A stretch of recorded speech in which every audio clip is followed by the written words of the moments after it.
السلام علیکم محمد عامر بھائی. وعلیکم السلام ورحمۃ اللہ وبرکاتہ۔ محمد حسن خیریت سے ہیں بھائی انشاءاللہ. کیسے ہیں آپ کے ساتھ؟ اللہ تعالیٰ کا بڑا احسان ہے. Thank you sir. آپ سنائیں, آپ خیریت سے ہیں؟ جی الحمد للہ حسن بھائی، آپ کے وقت کا بہت شکریہ کہ آپ براہ راست امریکہ سے ہمارے لیے ہمارے سوالات کے لیے وقت نکالتے ہیں۔ فرسٹ ٹائم آپ سے ملاقات ہو رہی ہے، اور سنائیں آپ کے مزاج کیسے ہیں؟ اللہ آپ کو بہت سلامتی دے. Thank you sir. بہت مہربانی ہے آپ کی. کہاں سے زحمت کر رہے ہیں آپ؟ محمد حسن بھائی، میں پاکستان سے آپ کی خدمت میں حاضر ہوا ہوں چند تھینک سوالات یو لے سو کر۔ مچ. تشریف آوری کا بڑا شکریہ. حکم کریں جناب. محمد حسن بھائی، میرا پہلا سوال واقع کربلا کے کانٹیکس میں صرف 4 سوال آپ سے کروں گا، جی سر. اور میں امید کرتا ہوں کہ آپ مجھے مدلل جو ان کا سولوشن ہے اسی حوالے سے جو اصل میں تاریخ ہے یا روایات ہمارے علم میں آتی ہیں انہیں سے براہ راست مجھے جواب دیں گے۔ محمد حسن بھائی، میرا پہلا کوشچن تو یہ ہے کہ جو واقعہ کربلا ہوا، اتنا ایک بڑا انسیڈنٹ ہوا ہماری تاریخ کے اندر، ایک حضرت جی. حسین رضی اللہ تعالیٰ عنہ ایک مظلومانہ طریقے سے شہید کر دیا گیا۔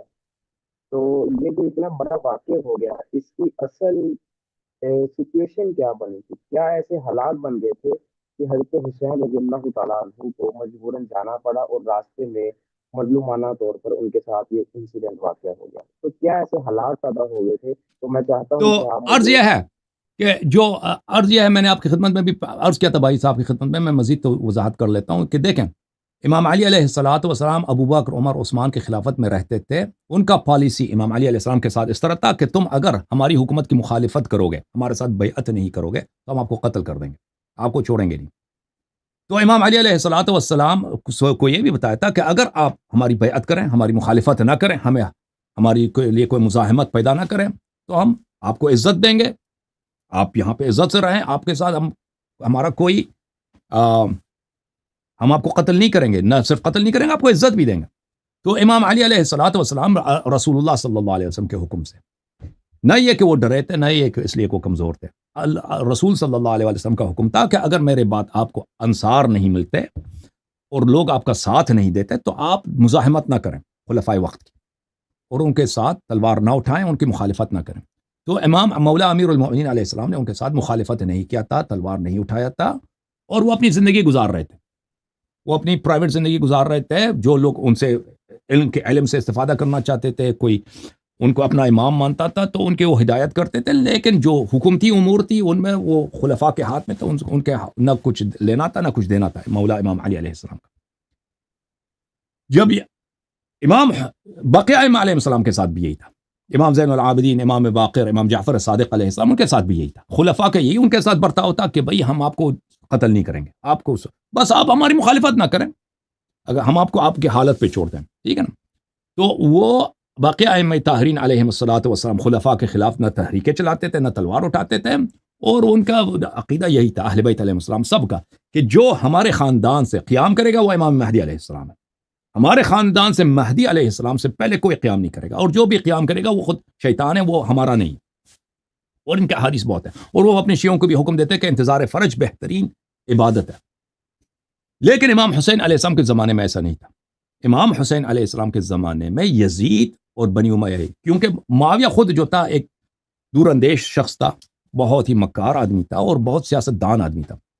وہ امام حسن امام حسین علیہ السلام کو اس طرح کی جنگ کے میدان میں آ کے قتل کر دے اور ان سے بدلہ لے. وہ اپنی مصلحت میں سیاسی مصلحت میں نہیں جانتا تھا, اور سمجھتا تھا کہ یہ ہمارے مفاد میں نہیں ہے. ہم سب کچھ دنیا ہمارے ہاتھ میں, حکومت ہمارے ہاتھ میں, ہمیں کیا ضرورت ہے اپنے لیے ایسا مشکل پیدا کرنے کے لیے.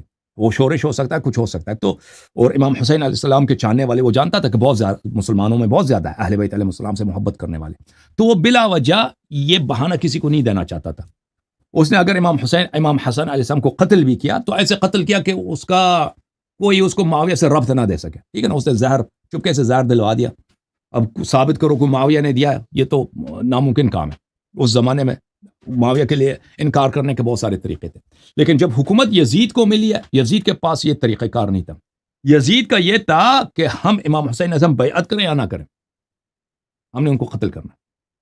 امام حسین علیہ السلام کو قتل بھی اس طرح نہیں کہ چپکے سے اس کو زہر دے دیں, نہیں, قتل اس طرح کرنا ہے کہ بھئی ہم نے بدلہ لینا بدر کا، احد کا، فتح مکہ کا، رسول صلی اللہ علیہ وسلم نے بدلہ لینا کہ ہماری جو بے عزتی ہوئی ہے، ہمارے خاندان کی بے عزتی ہوئی ہے، بدر میں ہمیں شکست، احد میں شکست، احزاب میں بدترین شکست، حنین میں ہماری بے عزتی ہوئی ہے، فتح مکہ ہمارے خداؤں کو ان لوگوں نے توڑا ہے، تو یہ تو پیغمبر صلی اللہ علیہ وسلم کو قبر سے نکالتے کہ بدلہ تو نہیں لے سکتے تھے نا. تو ان کے خاندان کے ساتھ، کیونکہ ان کا ذہن جاہلی والے ذہن تھا، قبائلی ذہن ہے کہ بنی ہاشم نے ہمارے ساتھ جو کیا ہے ہم بنی ہاشم کے ساتھ وہی کریں گے. تو اصل جو تھا واقعی کربلا کی اصل وجہ یہی ہے کہ امام حسین علیہ السلام کو کسی حالت میں زندہ نہیں رہنے دینا، ان سے بدلہ لینا. تو ہمارے مقاتل میں موجود ہے، مخالفین کے مقاتل میں موجود ہے کہ امام حسین علیہ السلام نے بار بار کہ مجھے کس جرم میں قتل کرنا چاہتے ہو. روز عاشور امام حسین علیہ السلام نے اپنے خطبے میں کہا کہ کیا میں کلمہ کا منکر ہوں، شہادتین کا منکر ہوں، کیا میں نے دین میں اضافہ کیا ہے، کیا میں نے دین سے کسی چیز کو کم کیا ہے، کیا میں قرآن کا منکر ہوں، کیا میں نے کسی کا قتل کیا ہے جو تم مجھ سے ادھر جنگ کرنے کے لیے آئے ہو. یہ سوال جو کیا جاتا ہے نا، اس طرح کا سوال ایک ایسے شخص کا سوال نہیں ہو سکتا کہ اس نے خود بغاوت کا علم بلند نہیں کیا نا. وہ ایک شخص جب اس نے خود تحریک چلا رہا ہے کہ میں معاویہ کو، بنی امیہ کی حکومت کو گرا دوں، تو اس طرح سوال کرنا ہی بیجا ہے. اور سامنے والے کا بھی یہ جواب آسان ہے کہ بھئی آپ نے بغاوت کی ہے نا، بھئی آپ نے کسی کو قتل نہیں کیا، حلال حرام نہیں کیا، لیکن خلیفہ وقت کے خلاف تم نے بغاوت کیا، ہم اس لیے آپ سے لڑنا ہمارے لیے ہمارا فریضہ ہے. لیکن امام حسین علیہ السلام کا یہ سوال کرنا خود واضح دلیل ہے کہ انہوں نے بغاوت نہیں کیا، انہوں نے تحریک نہیں چلائی ہے. اور یہ سوال کرنا ہی اس بات کی واضح دلیل ہے کہ وہ اپنے آپ کو ایک بے گناہ، ایک ایسا شخص جو پرامن زندگی گزارنا چاہتا ہے ایک کونے میں رہ کر، اس طرح اس آنکھوں سے دیکھ رہا ہے. اور پھر بنی امیہ کا جواب، بنی امیہ کے سرداروں نے، یزید کے لشکر کے جنرلوں نے ان کا کیا جواب دیا؟ کہا کہ بالکل آپ نے کوئی کام نہیں کیا، آپ نے نہ قرآن میں اضافہ کیا، نہ دین میں اضافہ کیا، نہ آپ کوئی قاتل ہیں کہ ہم کسی کے قتل کے جرم میں آپ کو پکڑ رہے ہیں. لیکن بغضا منا لابیک، ہم آپ کے والد کی دشمنی کے کیس میں، آپ کے والد صاحب، آپ کے والد ابو تراب امام علی علیہ السلام، ان کی دشمنی میں ہم آپ سے لڑنے آئے. تو یہ بنی امیہ کا واضح، اور اس طرح کے دلائل بہت زیادہ ہیں، ٹھیک ہے نا. اس کی اصل وجہ یہ. محمد عامر صاحب آپ ہیں یا چلے گئے؟